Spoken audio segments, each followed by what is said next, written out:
빌립보서 3장 1절에서 11절. 끝으로 나의 형제들아 주 안에서 기뻐하라. 너희에게 같은 말을 쓰는 것이 내게는 수고로움이 없고 너희에게는 안전하니라. 어제는 그리스도에 대해서, 디모데에 대해서, 에바브로 디도에 대해서 이야기를 했습니다. 어, 우리는 늘 듣는 얘기고 잘 아는 것 같이 보이지만 실상은 우리 생활에 에, 다른 십계명이나 율법처럼 와 닿지 않고 어, 좀처럼 성경 따로 우리 생활 따로 이렇게 하는 것처럼 보여집니다. 우리의 목적은 사실 성경 말씀을 통해서 내 삶이 달라지고 더 어, 음, 멋있어 보여지으면 좋겠는데 그렇지 못한 것이 현실입니다. 그러면 성경 속에서 우리는 뭘 가지고 와야 되느냐? 우리는 성경은 고난을 통해서 하나님께서 위로를 주신다 하는 것입니다. 먹고 살만하고 건강하고 또 내세울만하고 이럴 때는 그 성경이 왜곡이 되어지고 힘이 없어지고 음, 의미가 없어지는 것을 볼 수 있습니다. 그래서 고난을 줄 때, 어려움을 줄 때 비로소 말씀이 들려지고 그 의미를 알게 되는 것을 알 수 있습니다. 그래서 고난 없이 예, 영광을 받은 성경은 없습니다. 방금 전에 묵상했는 얼마 전에 묵상했는 그 욥기 마찬가지고 그 고난을 통해서 제사장으로 정식으로 임명받게 되고 어, 정식이라기보다는 확실하게 임명받게 되고 어, 자리를 굳건하게 서게 되는 것을 볼 수 있습니다. 그래서 고난 없이 뭐 하면 그냥 껍데기만 있는 거고 불안하고 염려되고 이렇지만 그 고난을 딱 통과하고 나면 확실하고 분명하게 그것이 자기 것이 되는 것을 볼 수 있는데 그 말씀이 전부 성경 속에 들어 있는 겁니다. 공짜는 안 됩니다. 뭐 예쁘다고 해가지고 무조건 뭐 공주로서 또 대접을 받아야 되는 것도 아니고 또 실력이 있다고 해가지고 무조건 어, 음, 좋은 자리를 내주는 것도 아닙니다. 그래서 하나님께서 주시는데 실력이 있는 사람은 고난을 통해서 실력을 인정받고 예쁜 사람은 고난을 통해서 공주 대접을 받고 그런 거죠. 그래서 오늘 또 어, 사도 바울은 우리가 겉보기에는 그냥 바울교라 할 정도로 바울을 많이 신봉하고 따르지만은 바울은 죽을 뻔한 적이 한두 번이 아니고 지금도 감옥에서 쓰고 있는 이 편지를 보면서 우리는 그냥 편안한데 좀 더 멋있는 삶을 살 수 있게 하려고 교회에 간다. 그게 안 되는 겁니다. 이 교회 가보면 더 나은 사람이 있고 더 멋있는 사람이 있는데 어떻게 그러냐 이러면 자세히 알아보면 고난이 있는 사람들이고 고난이 없는 사람은 뭔가 불안하고 안정이 돼 있지 못하고 그렇습니다. 그게 바로 하나님의 말씀에 하나님께서 만들어 주신 것이죠. 그래서 오직 오늘은 기뻐하라. 1절 말씀은 기뻐하라는 말을 그냥 아주 자세하게 써놓은 겁니다. 기뻐하라. 끝으로 이 말은 내가 마지막으로 당부하는데 기뻐하라. 다시 말해서 항상 기뻐하라 이 말입니다. 그래 끝으로 나의 형제들아 주 안에서 기뻐하라. 내가 마지막으로 헤어지면서 말하고 싶은 것은 딴 게 아니고 기뻐하라 그겁니다. 뭐 겉으로 희죽희죽 웃으라. 그것도 좋은 거죠. 웃는 척 하면 안 되냐? 웃는 척 해도 좋은 거죠. 그게 음, 그게 참 좋은 건데 그보다 더 중요한 것은 기뻐하지 않으면 안 된다 하는 겁니다. 기뻐하지 않으면 안 된다는 겁니다. 겉으로 웃음이 안 나오면 할 수 없지만 그래도 속으로 기뻐하지 않으면 안 된다는 겁니다. 왜냐하면 너희에게 그것을 강조하는 것이 뭔 말이냐면 너희에게 같은 말을 쓰는 것이 내게는 수고로움이 없고 이 말은 똑같은 말을 하는데 같은 말을 하는 게 설명이 필요 없다는 겁니다.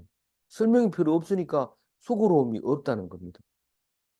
너희에게 안전하니라 이 말은 보통 이 성경은 특히 이 그 선지서 같은 거 이런 거 요한계시록 같은 거를 보면은 안전하게 하려고 이 글이 안전하게 남아 있으려면은 로마를 비방하거나 그렇게 하면 안 됩니다. 그래서 그거를 다른 말로 비유해서 씁니다. 그래서 그런 이 거래 보존을 위해서 안전하게 하기 위해서 안전하니라가 아니라 이 원어를 보면 아합 할레스라는 원어인데 그러니까 그리스어죠. 그리스어로 아합 할레스 이러면은 절실하다, 적합하다, 실질적이다. 그게 진리다 이런 말입니다. 설명 필요 없이 너희들은 그냥 기뻐하는 것이 너희들이 음, 합당하고 옳다. 그거다. 이렇게 강조하고 있는데 그 뒤에 말이 어렵다 보니까 기뻐하라는 말이 쑥 수그러 들어가 버리고 말았어요. 근데 자세히 읽어보면 마지막으로 당부하는 것이고 지금 여러 말을 계속 반복하고 있는 것이고 그러니까 설명할 필요도 없다. 앞에서 여러 번 얘기했기 때문에 그리고 너희들에게는 꼭 필요한 것이고 이것이 진리다. 너희들이 기뻐해야 되는 게 진리다. 그 말을 하고 있습니다. 2절 읽어봅니다. 너희들을 상고하고 행악하는 자들을 상고하고 몸을 상는 이익을 상고하고. 이 여기서 읽어보면은 음, 이 개들은 딴 게 아니고 육신의 할례를 강요하는 당파를 말합니다. 그러니까 손할례당 이렇게 예, 불렀어요.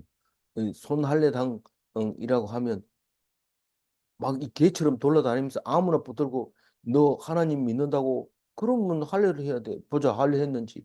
그리고 벗겨놓고 할례 안 했으면은 그럼 해야 돼. 이러면서 그 해야 되나 이러면서 할 때 몸을 상해한 그걸 몸을 상해를 한다고 표현하고 그리고 그런 사람을 행악자라고 말하고 있습니다. 그러면서 절대로 그럴 필요 없고 조심해라.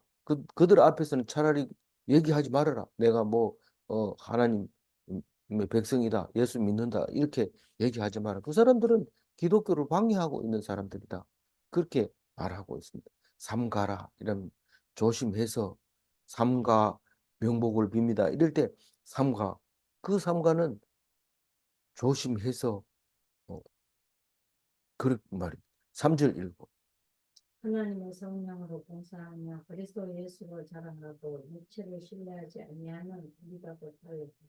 그들이 뭐 우리가 할례파야 할례파야 이랬는데 이 예수 믿는 기독교인들은 그것은 손 할례파고 진짜 할례는 우리다. 우리는 자꾸 우리 보고 이스라엘 백성이라고 그러고 이러잖아요. 근데 저쪽 사람들이 이 나라를 유대인들이 나라를 그 팔레스타인을 정복해가지고 이게 이스라엘이다. 성경에 나와 있는 게 이렇다 이러면서 자기 땅이라고 지금 차지하고 있는데 그것은 가짜 이스라엘이다. 진짜 이스라엘은 성경 말씀으로 하나님의 백성이 된 사람이 진짜 이스라엘이다. 이렇게 얘기를 하고 있는데 바울이 그렇게 얘기해요. 우리가 진짜 할례파다. 성령으로 봉사하는 자들이다. 뭐 성령으로 봉사하니까 증거는 안 돼요. 법정에서는 통하지 않지만 그러나 심리적으로는 무시할 수 없는 거죠. 그리고 다시 말해서 예수를 자랑하는 자들. 예수를 자랑하는. 그러니까 예수로 말미암아 힘이 생기고 예수로 말미암아 기가 안 죽고 예수로 말미암아 뻔뻔스러워질 때 예수를 자랑하는 사람들이다. 그렇게 말하고 있는 거죠. 그리고 또 육체를 믿지 않는 자들이다. 육체를 믿지 않는 자는 뭘 믿느냐? 하나님을 믿고 천국을 믿는다. 그런 뜻이죠. 4절 읽어봅니다. 그러나 나도 육체를 신뢰할 만하면 만일 누구든지 다른 이가 육체를 신뢰할 만한 것이 있는 줄로 생각하면 나는 더욱 그러거든. 이 손할례파들이 야 너희들이 할례를 안 받았으니까 자꾸 할례 받은 거 가지고 뭐 육체를 믿는다고 그러면서 자기들만 선한 거 믿는다고 말로만 그렇게 하지만 너희들이 안 받았으니까 그렇지 않냐 이러니까 진짜 육체로 신뢰를 한다면은 나도 결코 음, 기죽을 필요 없다. 나도 음, 할례 받았다. 그렇게 얘기하는 거예요. 할례뿐만 아니라 진짜 내가 완전한 유대인이다. 그래 얘기를 하는 게 5절입니다. 읽어봅니다. 나는 나는 8일 만에 할례를 받고 이스라엘 족속이요 베냐민 지파요 히브리인 중에 히브리인이요 율법으로는 바리새인이요. 이렇게 하면 이제 이 유대인으로서는 뭐 더 이상 물어볼 게 없습니다.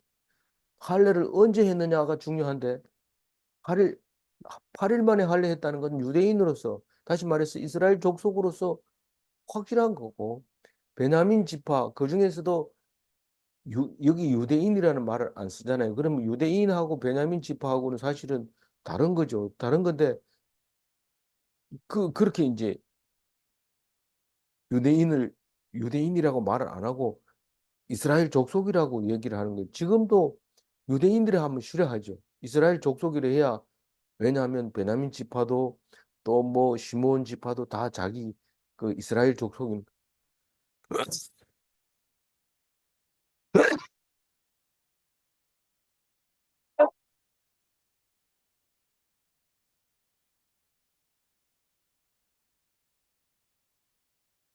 음. 아 그런 거. 저 멀리 네? 저 멀리 저쪽 같다.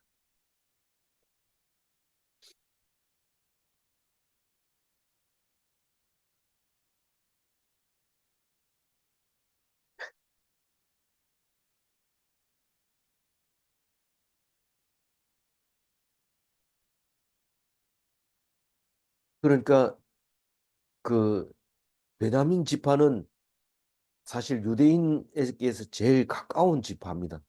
어, 사울 왕이 그, 그 이스라엘의 초대 왕이었고 그 다음에 다윗 왕이 이 왕인데 사울 왕은 베냐민 지파였고 다윗은 유다 지파였습니다.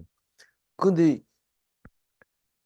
사울 지파가 쫄딱 망하고 베냐민 유다 지파에 붙어 있는 바람에 그래도 어, 하나님을 떠나지 않게 되었고 그리고 유다 지파 사람들은 과 베냐민 지파가 남유다로 오래 살아남아서 바벨론에 끌려가기 전까지 150년 정도 더 살아 있었기 때문에 북이스라엘이 망하는 것은 그만 하나님을 떠났다 이렇게 생각을 하고 있었고 어, 남유다만 남아 있었다고 이렇게 인정하면서 이스라엘은 남유다에게 왔다. 그러니까 이스라엘은 없다 이러면서 하나님을 믿게 된 것을 사람들이 다 유대교라고 하고 유대인이라고 주이스 이러면은 다 유대인으로 지금도 그렇게 부르고 있는 것이죠. 그래서 여기서 유대인이라는 말은 안 쓰지만 지금 유대인들 간에 이제 이 싸움이입니다. 투쟁입니다. 지금 사도 바울은 누구랑 싸우느냐? 유대인들과 싸우는 거죠. 그 그런데 히브리인 중에 히브리인이요. 이 말은 아브라함의 이 골수라는 거죠. 정통 자손이라는 거죠. 히브리라는 뜻은 유브라데 강을 건너온 다시 말해서 아브라함은 그 메소포타미아 지역에서 출생을 해서 갈대아 우르에서 출생을 해서 이 유브라데 강을 건너서 이쪽으로 팔레스타인으로 넘어왔기 때문에 그 사람들을 히브리인이라고 하는데 그 히브리인이면서 어, 율법적으로는 바리새인이요. 율법적으로는 바리새인이 음, 그 바리새파가 있고 사두개파가 있고 에세네파가 있었는데 그 율법을 어떻게 해석하느냐에 따라서 파가 나누어졌던 거죠. 이 사두개파는 주로 그 제사장들이 이 사두개파고 바리새파는 제사장은 아니지만 인원수가 많은 데다가 어, 이 모세 오경 외에도 다른 성경을 다 인정하고 열심히 읽는 사람들이고 사두개파는 그 모세 오경만 가지고 어 이제 그 주- 믿음 생활을 하고 있는 사람들입니다. 근데 예수님과 이 바울은 결국은 나중에 이제 이때 당시에는 힘을 못 썼지만 나중에 쿰란 동굴에서 발견된 걸로 보면 거기 SNF파들이 살고 있었던 거죠. 그래서 이 3대 학파가 바리새파, 사두개파, SNF파 이런 게 이제 있게 되는 것입니다. 그래서 자기는 확실한 유대인이고 할례를 말할 때는 음, 뭐 자기는 자랑할 거다 이렇게 얘기를 하는 거죠. 6절 읽어보면요. 열심을 하고 율법의 의로는 흠이 없는 자. 열심당원이었어요. 그 다시 말해서 사도 바울은 유대인으로서 예수를 믿는 사람들을 이단이라고 생각하고 예수 믿는 사람들을 다 잡아서 죽이는 그런 음, 일을 했던 거죠. 유대인인 경찰이었던 거죠. 그걸 열심당원이라고 하는데 기독교를 박해하는 당이었죠. 그래서 율법주의인데 율법으로는 뭐 흠이 없습니다. 율법 다 지킵니다. 뭐 10계명이 아니라 52개 계명을 지켰던 그런 열심으로 하던 이 바울이라고 자기가 자랑합니다. 실제 그러나 무엇이든지 내게 유익하던 것을 내가 그리스도를 위하여 다 해로 여겼습니다. 그런데 개종 전에 바울은 그랬지만은 개종 이후에는 바울은 사도가 되었습니다. 완전히 달라졌어요. 어, 가치관이 달라졌고 그걸 갖다 회심이라고 말하는 거예요. 그래서 유익하던 것을 모두 해로 여김. 그럼 여태까지 돈 벌었던 거, 학벌 쌓았던 거, 사람 사귀었던 거, 그리고 유대인들 간에 조직이 있었던 거, 다 그 전부 예수 믿는데 다 해가 된다. 그렇게 생각을 하고 다 버렸던 거죠. 그래서 이- 오직 주를 위하여 다 버렸다. 예수 그리스도를 위하여 다 버렸다. 그렇게 얘기하고 있습니다. 그냥 버릴 뿐만 아니라 해로 엮이기 때문에 아예 돈 줄게 와라 이러면 오히려 더 안 가. 옛날에는 다다 익선이다 이래서 돈 있는데도 또 돈 벌러 가고 이랬었는데 그렇지 않다는 거죠.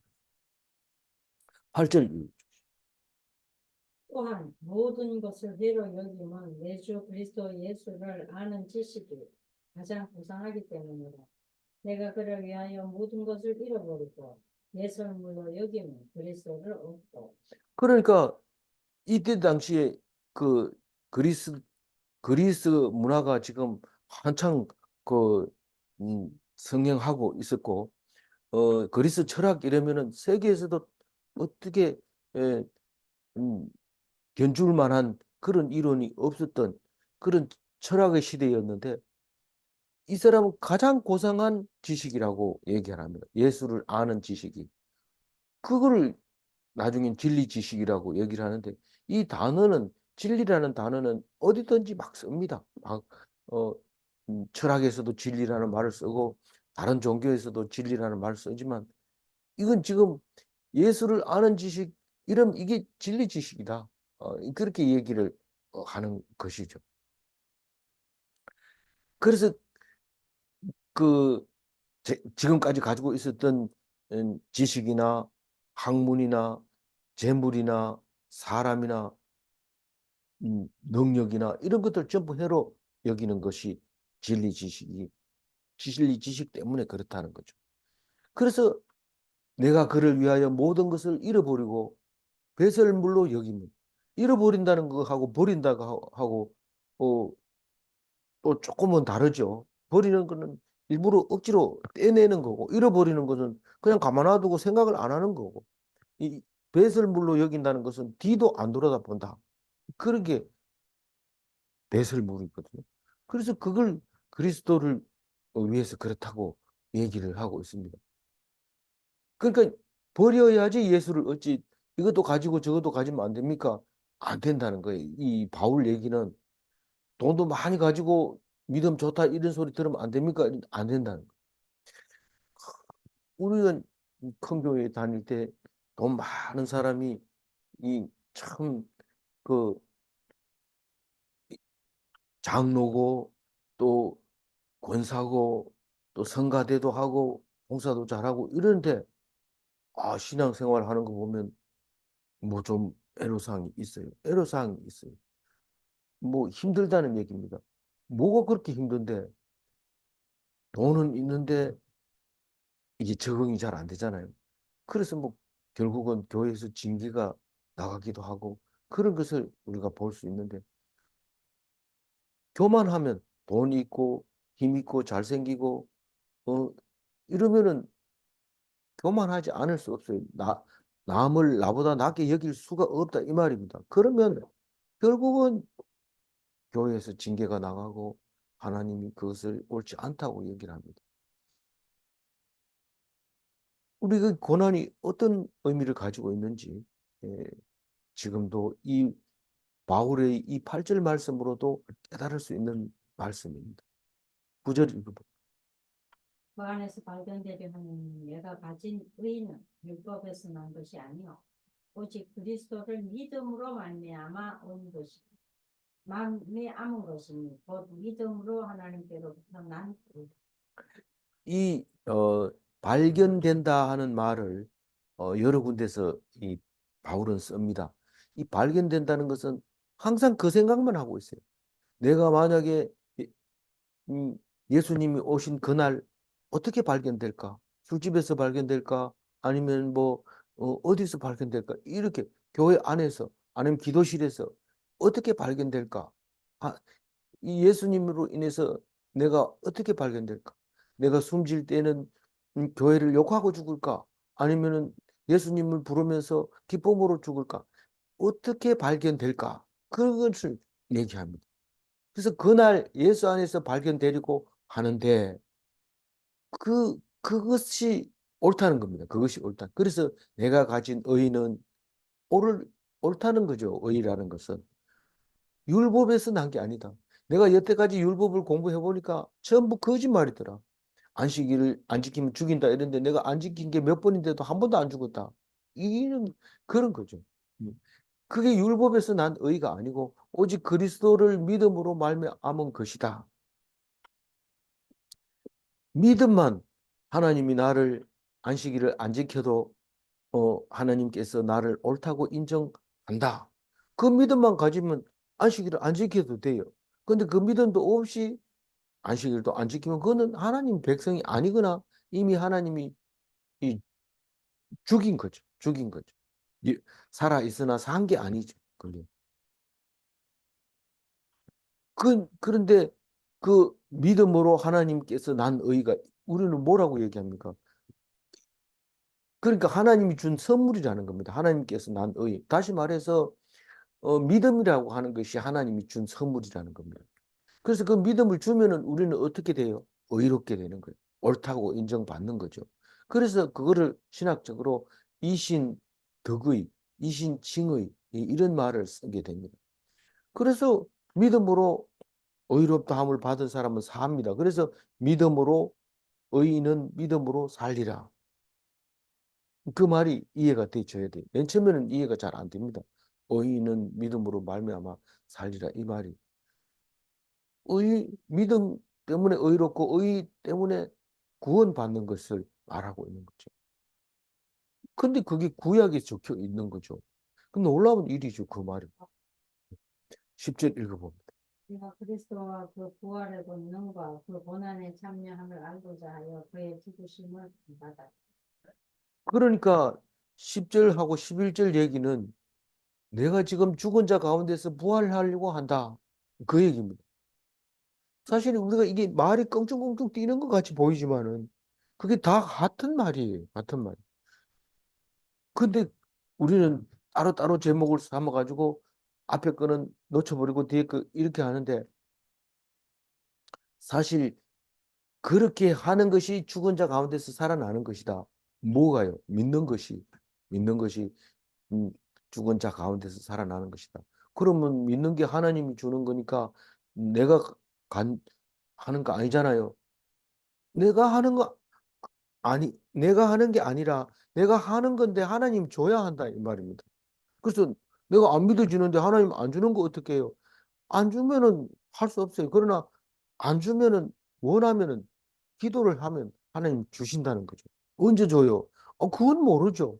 그건 모르지만 내가 믿고 싶습니다. 하나님 믿음 주세요. 그러면 준다는 거죠. 근데 달라 소리도 안 하는데 하나님이 줄 수가 없습니다. 그건 어, 뭐 주면 뭐 받을 손이 있어야 손을 내밀어야 됩니다. 손을 우리가 내미는 것이 우리의 할 일입니다. 그래서 내가 그리스도와 그 부활의 권능과 그 고난에 참여함을 알고자 하여 그의 죽으심을 본받아 좀 어렵습니다. 그런데 예수를 본받는 죽음을 죽고 싶다는 거예요. 예수를 본받는 죽음. 근데 그 예수를 본받는 죽음이 뭐냐면 예수 그리스도를 알아야 되고 부활의 권능을 알아야 돼요.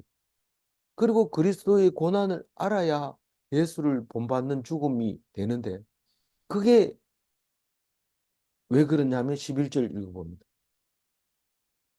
어, 어떻게 해서든지 죽은 자 가운데서 부활에 이르게 하라.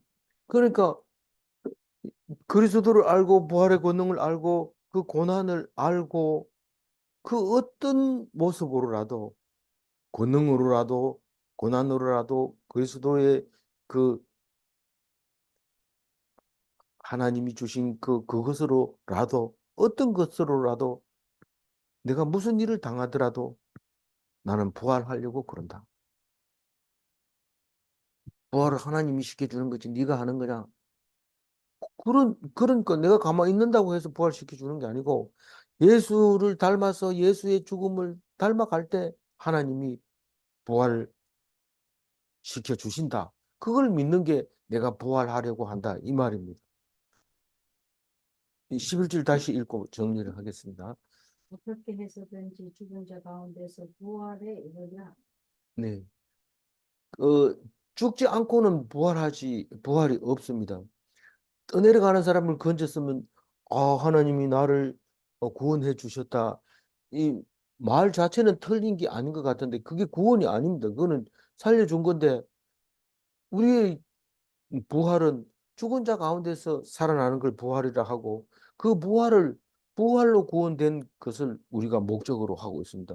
물론, 물에 빠져서 떠내려가는 거 구해주는 것도 구원이고, 살려준 것은 사실이지만은, 음, 우리 궁극적인 목적은 죽음, 죽음 자 가운데서 다시 살아나야 되는 겁니다. 그래서 다른 말로 얘기하면 죽어야 다시 산다는 거죠. 안 죽고는 안 된다는 거죠. 그래서 그 얘기를 바울이 이렇게 얘기합니다. 나는 날마다 죽고 날마다 산다 이런 얘기 하는데 그건 중생의 삶을 말하고 있는 거고 또 예수님의 본을 보여줬으니까 살아서 믿는 자는 죽지 않고 살아서 믿는 사람은 죽어도 살고 이 두 가지가 그겁니다. 살아서 믿는 사람은 죽지 않고 이 말은 내가 날마다 죽고 날마다 산다 그런 중생의 삶을 말하는 거고 살아서 죽어도 살리라 이 말은 부활을 말하고 있는 겁니다. 그 부활은 죽지 않으면 할 수 없는 예수님처럼 죽어야 할 수 있는 겁니다. 질문합니다. 산 사람에게는 부활이 없는가? 산 사람에게는 뭐 살려주는 건 있어도 부활은 아닙니다. 이 두 번째 질문. 믿음으로 죽은 사람에게만 부활이 있는가? 믿음으로 죽어야 부활하지. 믿음도 없이 그냥 죽으면 다 부활해. 이거 아니죠.